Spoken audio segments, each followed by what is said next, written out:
চশমা museum, a house of world class, জলট্যাক মোড়, বহরমপুর মডার্ন হোটেলের সামনে।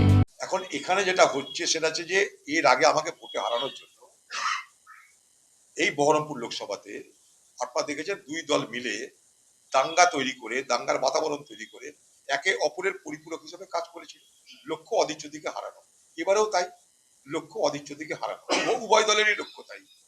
কারণ অধীর চৌধুরী যেন হারে।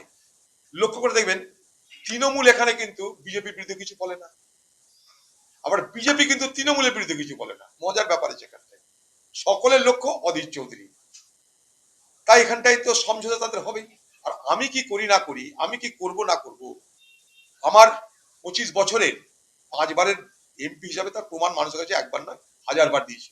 অধীর চৌধুরী কোনো সমঝোতা করে না, অধীর চৌধুরী কোনো নীতি বিরুদ্ধ কাজ করে না, অধীর চৌধুরী মানুষের হয়ে বলে, মানুষের হয়ে করে, মানুষের হয়ে লড়ে, এটাই আমি। অতএব বাকি এখন কে কোথায় কি বলছে না বলছে আমার জানা নাই। হয়তো আমি দাঁড়ানোতে তারা আশঙ্কিত হচ্ছে যে তাদের জায়গা থাকবে না, তার জন্য হয়তো বলতে পারে এগুলো কথা, এটা স্বাভাবিক কথা। এই বহরমপুর শহরে আমি ভোটে দাঁড়ানোর পর এখানকার যে মিউনিসিপালিটি কর্মচারী তাদের উপর অত্যাচার চরম বেড়ে গেছে।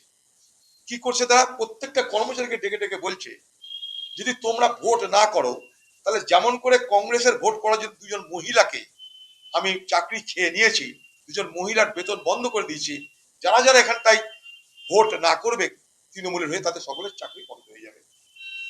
এবং বলছে যে তোমাদের যে ভোট দিচ্ছ সেটা আমি দেখে নেব, কারণ তোমাদেরকে একটা করে আমি ফোন দেবো, সেই ফোনে আমরা ছবি তুলে দেখতে হবে, দেখাতে হবে আমাদেরকে।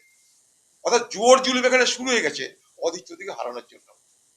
দুটো মহিলাকে এই বহরমপুর শহরে তাদের অপরাধ, তারা কংগ্রেসকে ভোট দিয়েছিল, সমর্থন করেছিল, তা তাদের বেতন কেটে দেওয়া হলো কারণ মিউনিসিপালিটি তাদের হাতে। সেই একই ভয় দেখানো হচ্ছে সাধারণ মিউনিসিপালিটিতে কর্মরত মহিলাদের।